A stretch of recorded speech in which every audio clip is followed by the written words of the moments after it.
Halo, nama saya Marcelo Greto Soplanit. Saya sekarang lagi ada di Karet Sudirman. Nah, apa kabar semuanya? Di video kali ini saya mau ngobrol santai nih tentang kawasan Asia Pasifik yang belakangan ini sering banget jadi bahan diskusi di kelas hubungan internasional. Kenapa? Karena kawasan ini nih super dinamis, penuh tantangan, tapi juga banyak peluang. Yuk deh kita bahas bareng-bareng. Kalau ngomongin Asia Pasifik, kita langsung mikir soal negara-negara besar kayak Tiongkok, Amerika Serikat, Jepang, Korea Selatan, India, dan juga ASEAN termasuk Indonesia. Nah, saat ini kawasan ini tuh bisa dibilang kayak panggung utama dalam hubungan internasional. Semacam center of gravity dunia sekarang lah. Yang paling kelihatan adalah persaingan antara Tiongkok dan Amerika Serikat. Tiongkok tuh makin aktif dengan proyek infrastruktur lewat Belt and Road Initiative, sementara AS punya strategi Indo-Pasifik untuk nge-balance kekuatan Tiongkok. Akibatnya negara-negara lain di kawasan termasuk Indonesia jadi kayak terjebak di tengah-tengah persaingan dua raksasa ini. Tapi nggak semuanya soal ketegangan, kerjasama ekonomi juga jalan kayak RCEP, perjanjian perdagangan terbesar di dunia yang dipimpin oleh negara-negara Asia.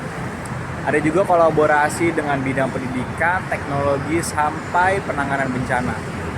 Sekarang coba kita mau lihat dulu nih dari sisi positifnya dulu ya. Yang pertama, potensi ekonomi kawasan ini tuh besar banget.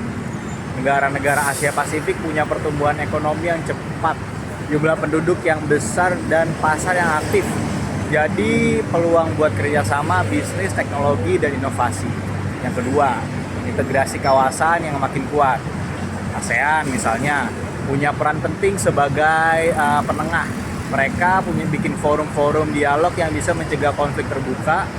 Terus Jepang, Korea Selatan, dan Australia juga aktif bangun kerjasama regional yang damai. Ketiga, semangat kolaborasi global juga makin terasa di kawasan ini. Banyak negara-negara mulai sadar pentingnya kerjasama soal perubahan iklim, keamanan cyber, dan isu lingkungan. Jadi ada harapan kawasan ini tuh bisa tumbuh bareng secara sama-sama dan berkelanjutan. Nah, tapi ya tentunya bukan berarti semua baik-baik aja kan. Ada juga beberapa hal yang bisa jadi ancaman nih untuk masa depan kawasan Asia Pasifik. Pertama, konflik militer. Laut Tiongkok Selatan, Taiwan, sampai semenanjung Korea adalah wilayah yang rawan banget nih.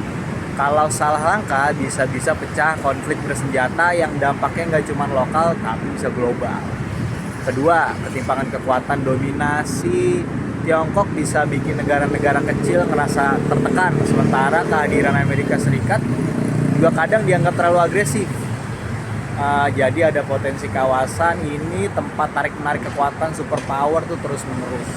Yang ketiga, masalah lingkungan dan krisis iklim. Negara-negara Asia Pasifik termasuk yang paling rentan kena dampak perubahan iklim, kayak badai, banjir, kekeringan, dan lain-lain. Kalau nggak ditangani serius nih, ini bisa jadi bencana besar. Pokoknya nih intinya Asia Pasifik itu kawasan yang super penting dan super dinamis. Ada banyak banget nih peluang, tapi juga nggak sedikit tantangannya. Sebagai mahasiswa HI, menurutku penting banget buat kita semua lebih peka dan aktif dalam isu-isu kawasan Asia Pasifik ini. Karena masa depan Indonesia juga ikut ditentukan oleh bagaimana Asia Pasifik berkembang. Terima kasih udah nonton videonya. Kalau kamu punya pendapat atau analisa sendiri, yuk boleh di-share di kolom komentar. See you next time.